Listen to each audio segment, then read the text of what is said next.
Welcome to the Parenting Roundabout podcast for the week of February 28th, 2022, last day of February. I'm Terry Morrow, and I'm here with Nicole Eridix. Hello. And Catherine Haleko. Hello. Every week, we chat about the things parents are talking about, complaining about, and obsessing about right now. This week, we're complaining about spousal disagreements and obsessing about who we team up with on The Amazing Race. We also take a couple of breaks for an entertainment discussion and a recommendation roundup. Today, we're talking about experiences we've missed out on. Nicole, apparently it snowed in Southern California, an unusual event for the Southern Californians.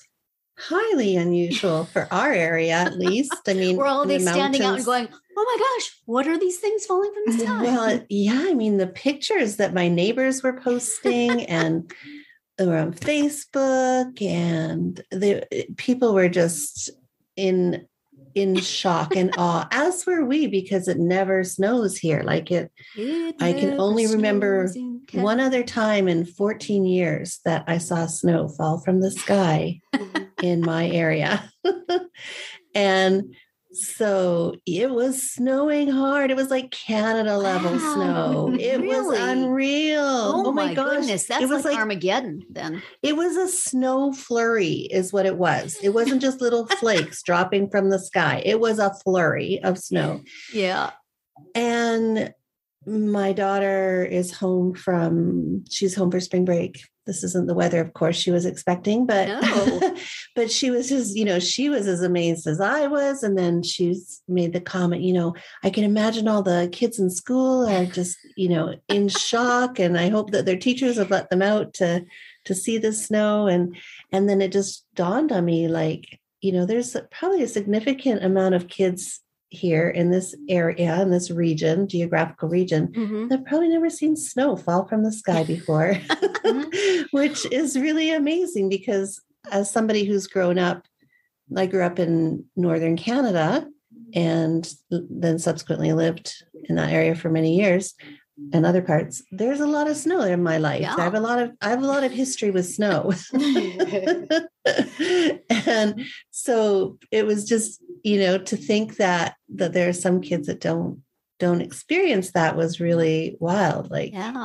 Even my daughter, really, I mean, my son, he was in Canada for longer than she was, but yeah, snow is something that's very rare in her life. So, so just kind of made me think, what kinds of things do your kids or have your kids not had experiences with that most kids it feels like most kids have, I guess is the question. Well, I have to speak up first for the Southern California children.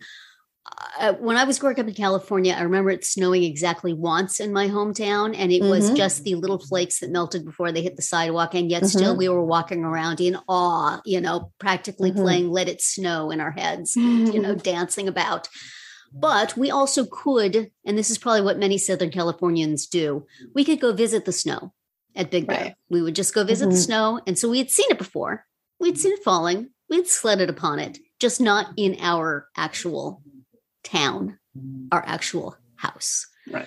So that is the unusual thing, is actually having to, drive in it, to walk in it, to actually see large amounts of snowflakes at one time around one's home, even to sweep or shovel. It doesn't sound like it was that much. It was just flurries, but still, that would be very unusual to have it in your house, your home, like you're living in a snow globe or something. That would be amazing. But for my kids, I don't know. I mean, certainly when they came here, when we adopted them, they hadn't had any of the things the kids their age had had. So, but we made up for that pretty quick. So I think they have stuff. I think we've talked about this on the podcast before, but my kids have never had their picture taken with Santa. Because aren't you smart? I think at some point when it must have been my daughter, my older one, when she was, 1 or 2 or whatever, she caught a glimpse of the man in the mall and was like, I'm not having anything to do with that situation. Yes. So excellent. Then we just never did it. So Yeah. Wow. But, and I Even also, with- I don't think either of my kids, neither of them has ever broken a bone. Like never had the experience of like having a cast and, you know, Yeah. having that. yeah, whole- mine. Yeah. Neither of and mine. same with me, my personally, like I haven't either. Knock on wood. Yeah, exactly. Knock on wood for all of us. But I feel like that is one of those things that a lot of people do experience. One time my son did something. He hurt his arm on the playground and he wound up having his hand in a sling. I don't remember if it was in a cast. I think it was just like in a sling to kind of keep it immobile. Mm-hmm. Mhm. And for the first time ever, it was like his finger sucking arm. And so he didn't suck his fingers. And we thought, this is it. See, he's going to not be able to do it for a while. And then he'll stop because he'll forget. Took the sling off, right back in. So That same thing happened when my daughter got her appendix out. And she was still sucking her thumb at that time. And, you know, she was in the hospital for a total of 2 weeks and two stays. But, and, you know, she had like the IV in her hand and, you know, like bandages and things on her hand. And furthermore, she had an accompanying habit, which was to stick her finger in her belly button anytime she sucked her thumb.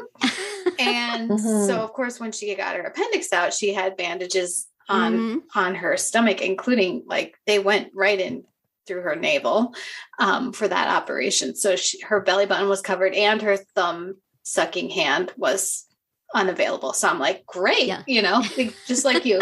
I thought, all right, this is going to do it. No, just went right back after. As soon as all those body parts were uncovered, she was back at it. You know, the more I think about it, I think he either did have a cast or he had a really tight ace bandage. He had something tight around that arm. And his behavior was super good while he had that on. And then when he had to take it off, his school behavior went right back to what it had been, just very fidgety and stuff. And I thought, can we put it back on? Could we have it on all the time? Could we have one that we can take off or put on? I went down to Walgreens and saw if they had things that you could, a brace that you could put on. It's like I wanted to recreate that experience, but nope. Oh, well. What other things have they not experienced? Well, my daughter has never been to a sleepaway camp, nor has she actually even camped ever in her life. So she has not had those experiences, which were those were experiences that I had a lot of as a child. Right. So for her to not have that, it's something that I think about and wonder if I have not effectively prepared her for life because she has not had sleepaway camp. If she's ever homeless, she won't know what to do. Or if she's ever in the woods alone, how will she survive? How will she start a fire? She doesn't know how to start a fire. Yeah, I put her in Girl Scouts to learn how to do all of this stuff, but they never went to camp. So, geez, I went to sleepaway Girl Scout camp, but my kids haven't been like camping ever because I hate it. And they haven't been to sleepaway camp, but like my son has gone to Special Olympics and they sleep with their team. So for a couple of nights, and my daughter has been on band trips, which has been, like a week away, but not. These are in hotels. Yes. Not a cot under the trees with the cicadas going chirp, chirp, chirp all night. That experience. And, as we've discussed before, egg salad on the hike. Yes. Never again. I've spared them having that traumatic experience themselves. Right. Yes. Is your family into camping, Catherine? No. Good. No, I mean, my kids have definitely gone to sleepaway camp and enjoyed it. But as a family, no. And my daughter has gone camping a few times with friends and with friends. And my son has gone like with another family, was invited along to like accompany a friend. But we don't own all the stuff, we couldn't go camping unless we first went to, REI and just like bought the whole department. Right. So we're not doing that. Yeah. No. I like the look of camping things, but I would be like Tom on Parks and Rec camping with the, espresso machine and ice cream machine and DJ Roomba and special that. If that was on, everything had to be plugged into the battery of the car. That would be me camping. Yeah. I'm done with glamping where, you have electricity and someone else sets everything up for you. And, you don't have to drag anything around, pack and unpack. Like, yeah. Why not just go to a hotel then? Yeah. Hotels are nice.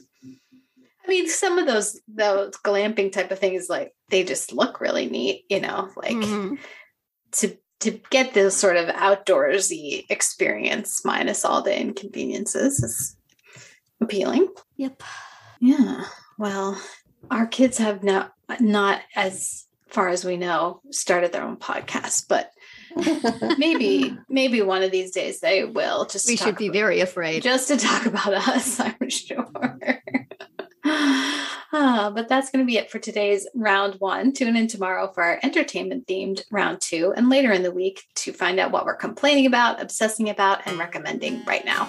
We're always interested in what you have to say. So drop us a comment on our website, our Facebook page, or Twitter, where you'll find us at Roundabout Chat.